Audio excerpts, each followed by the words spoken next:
اعوذ باللہ من الشیطان الرجیم بسم اللہ الرحمن الرحیم هل اتاک حدیث الغاشیہ، کیا آ گئی ہے آپ کے پاس بات چھا جانے والی کی؟ وجوہ یومئذ خاشیہ، کئی چہرے اس دن ذلیل ہوں گے۔ عاملۃ ناصبہ، عمل کرنے والے تھک جانے والے۔ تصلی نارا حامیہ، وہ داخل ہوں گے بھڑکتی آگ میں۔ تسقی من عین آنیہ، وہ پلائے جائیں گے کھولتے ہوئے پانی کے چشمے سے۔ لیس لہم طعام الا من ضریع، نہیں ہوگا ان کے لیے کھانا سوائے خاکدار جھاڑی کے۔ لا یسمن ولا یغنی من جوع، وہ نہ وہ موٹا کرے گا اور نہ وہ فائدہ دے گا بھوک سے۔ وجوہ یومئذ ناعمہ، کئی چہرے اس دن تر و تازہ ہوں گے۔ لسعیہا راضیہ، اپنی کوشش پر خوش ہوں گے۔ فی جنات عالیہ، بلند و بالا جنت میں ہوں گے۔ لا تسمعوا فیہا لاغیہ، نہیں وہ سنیں گے اس میں کوئی بیہودہ بات۔ فیہا عین جاریہ، اس میں ہوگا ایک چشمہ جاری۔ فیہا سرر مرفوعہ، اس میں تخت ہوں گے اونچے اونچے۔ وَأَكْوَابٌ مَّوْضُوعَةٌ، اور ساغر رکھے ہوئے۔ وَنَمَارِقُ مَصْفُوفَةٌ، اور گاؤ تکیے برابر قطار میں لگے ہوئے۔ وَزَرَابِيُّ مَبْثُوثَةٌ، اور نفیس غلیچے بچھے ہوئے۔ کیا فَلَا يَنظُرُونَ إِلَى الْإِبِلِ كَيْفَ خُلِقَتْ، پھر نہیں وہ دیکھتے اونٹوں کی طرف کیسے وہ پیدا کیے گئے۔ وَإِلَى السَّمَاءِ كَيْفَ رُفِعَتْ، اور آسمان کی طرف کیسے وہ بلند کیے گئے۔ وَإِلَى الْجِبَالِ كَيْفَ نُصِبَتْ، اور پہاڑوں کی طرف کیسے وہ گاڑے گئے۔ وَإِلَى الْأَرْضِ كَيْفَ سُطِحَتْ، اور زمین کی طرف کیسے وہ بچھائی گئی۔ فَذَكِّرْ، بس آپ نصیحت کریں۔ انما انت مذکر، بس آپ ہی تو نصیحت کرنے والے ہیں۔ لست علیہم بمسیطر، نہیں ہے آپ ان پر کوئی ذمہ دار۔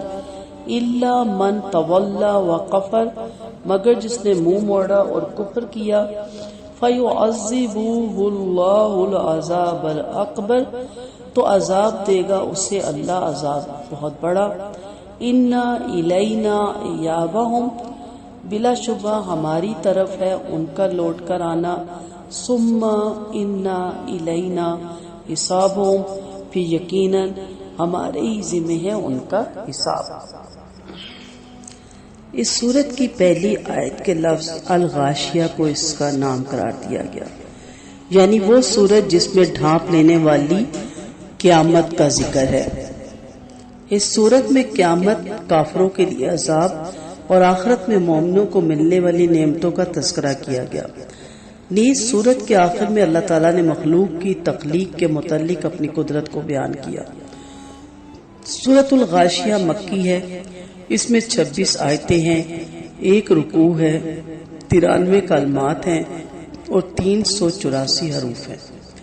حضرت نعمان بن بشیر رضی اللہ عنہ بیان کرتے ہیں کہ آپ صلی اللہ علیہ وسلم عیدین، عید الفطر اور عید الاضحیٰ اور جمعے کی نماز میں سورت الجمعہ اور سورت الغاشیہ بھی پڑھتے تھے۔ صحیح مسلم کی حدیث ہے 878۔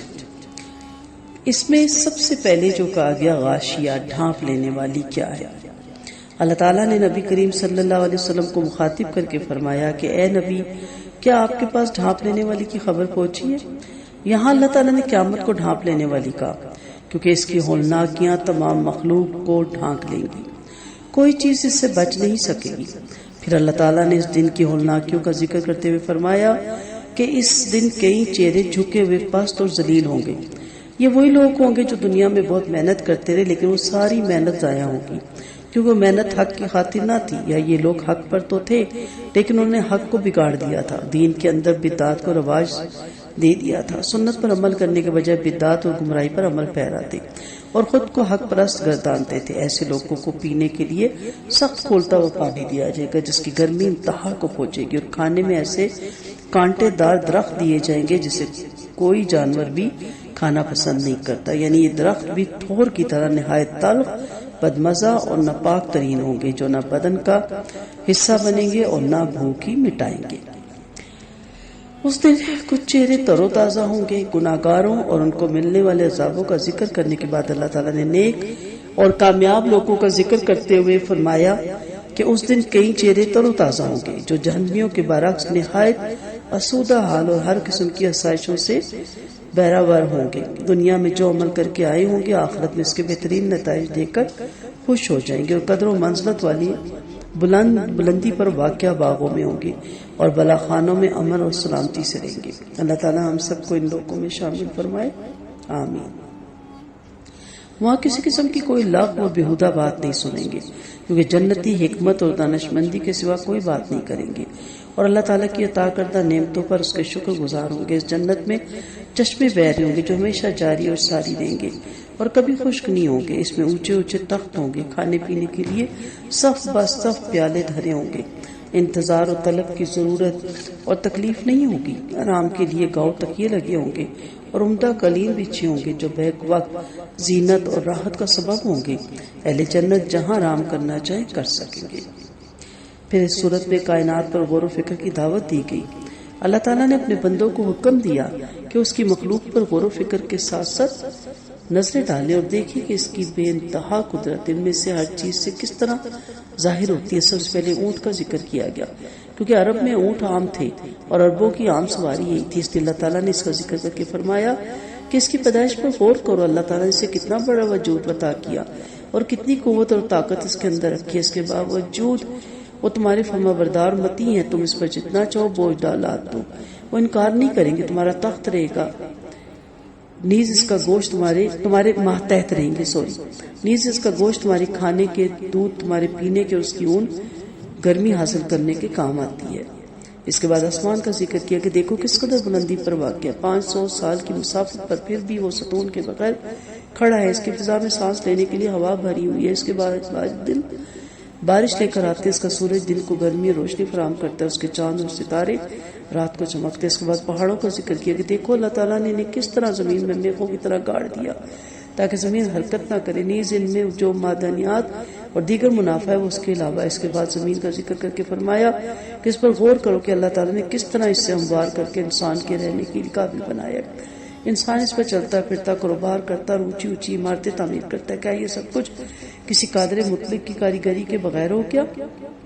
آپ نصیحت کرنے والے ہیں۔ نبی کریم صلی اللہ علیہ وسلم کو بتایا گیا کہ اگر کوئی شخص دلیل سے بات نہیں مانتا تو نہ مانے۔ آپ کے ذمہ یہ نہیں ہے کہ نہ ماننے والوں سے زبردستی منوائیں، کیونکہ آپ کا کام نصیحت کرنا اور دعوت دینا ہے، اس کے علاوہ اس سے بڑھ کر نہیں ہے۔ حساب کتاب و جزا سزا ہمارے ذمہ ہے، انہیں لوٹ کر ہمارے پاس آنا ہے، اللہ کی طرف۔ پھر حق کے علاوہ یہ اس سے بڑھ کر نہیں ہے۔ حساب کتاب و جزا سزا ہمارے ذمہ، انہیں لوٹ کر ہمارے پاس آنا ہے۔ پھر حق سے منہ موڑنے والے اور کفر کرنے والوں کو اللہ تعالیٰ جہنم کا ابدی عذاب دیں گے جس سے وہ کسی صورت بھی بچ نہیں سکیں گے۔ صورت کے آخر میں دعا کرنی ہے۔ لوگوں میں مشہور ہے کہ سورۃ غاشیہ کے آخر میں آج سننے کے بعد یہ دعا پڑھتے ہیں، اللہم حسبنا حسابا یسیرا، اللہ ہمیں ہمارا حساب آسان فرمائے۔ یہ دعا نبی کریم صلی اللہ علیہ وسلم سے ثابت ہے جو آپ اپنی بعض نمازوں میں پڑھتے تھے، جیسا کہ آگے بھی آپ کی تفسیر میں دیکھیں گے۔ لیکن ثم ان علینا حسابهم کے جواب میں یہ دعا پڑھنا نبی کریم صلی اللہ علیہ وسلم سے ثابت نہیں ہے، پڑھی جاتی ہے نمازوں میں، جماعتوں میں، اس لیے اس موقع پر اس کا پڑھنا درست نہیں ہے۔ آیت مبارکہ کی حکمتیں اور تقاضے دیکھتے ہیں۔ پہلی چیز، قیامت کے کئی نام ہیں اور وہ سب قیامت کی مختلف کیفیات پر دلالت کرتے ہیں۔ قیامت کی ہولناکیاں تمام مخلوق کو ڈھانک لیں گی، اس مناسبت سے اس کا نام غاشیہ ہے۔ دنیا میں مال و دولت اور قوت پر فخر کرنے والے اور دین حق کو نہ ماننے والے کافروں کے چہرے پر قیامت کے دن جھکے ہوئے پست اور ذلیل ہوں گے۔ دنیا میں مال و دولت اور قوت پر فخر کرنے والے اور دین حق کو نہ ماننے والے کافروں کے چہرے قیامت کے دن جھکے ہوئے پست اور ذلیل ہوں گے۔ اس صورت میں یہ بھی بتایا گیا کہ ایمان والے راحت، آرام اور آباد چشموں میں ہوں گے، کھانے پینے کی بہترین سہولیات انہیں میسر ہوگی اور وہ دنیا میں اپنے کیے ہوئے اعمال سے راضی ہوں گے۔ اور اس میں یہ بھی بتایا گیا کائنات کی ہر چیز اللہ تعالیٰ کی کاریگری اور حکمت کا پتہ دیتی ہے۔ انہی میں سے اونٹ، آسمان، پہاڑ اور زمین ہے۔ انسان کو دنیا کے اطراف اور اکناف میں موجودہ اللہ تعالیٰ کی قدرت کی نشانیوں پہ غور و فکر کرنا چاہیے، اور اس صورت میں نبی کریم صلی اللہ علیہ وسلم اور تمام انبیاء علیہ السلام کو لوگوں تک حق پہنچانے اور اس راہ میں پیش آنے والی مصیبتوں اور تکلیفوں کو صبر سے برداشت کرنے کا حکم تھا۔ ہر دائی کے لیے بھی یہی ذات راہ ہے۔ کسی کو زبردستی حق کا قائل بنانا انبیاء علیہ السلام کی ذمہ داری نہیں تھی۔ پھر یہ بھی بتایا گیا کہ جو لوگ حق کو تسلیم کریں ان کے لیے بہت بڑا اجر ہے، اور جو حق کو ٹکرا دیں وہ اللہ تعالیٰ کے ہاں جواب دہ ہے، وہ اس کے عذاب سے کسی طرح بھی نہیں بچ سکتے۔ آئیے ایک اپنا جائزہ لیتے ہیں، ایک چھوٹا سا پیپر لیتے ہیں۔ الغاشیہ سے کیا مراد ہے؟ نیز قیامت کو الغاشیہ کیوں کہتے ہیں؟ نمبر 2، قیامت کے دن کن لوگوں کے چہرے ذلیل پست اور جھکے ہوئے ہوں گے؟ نمبر 3، قیامت کے دن مومنوں کی جو عزت افزائی کی جائے گی، اسے اپنے لفظوں میں بیان کیجیے۔ لساہیہ راضیہ کا مطلب اور مفہوم بیان کیجیے۔ اللہ تعالیٰ نے اپنی قدرت کی نشانیوں میں بطور خاص اونٹ کا ذکر کیوں کیا؟ پہاڑوں، آسمان اور زمین کے فائدے بیان کیجیے۔ تبلیغ اور دعوت کا کام کرنے والے کا طرز عمل کیسا ہونا چاہیے؟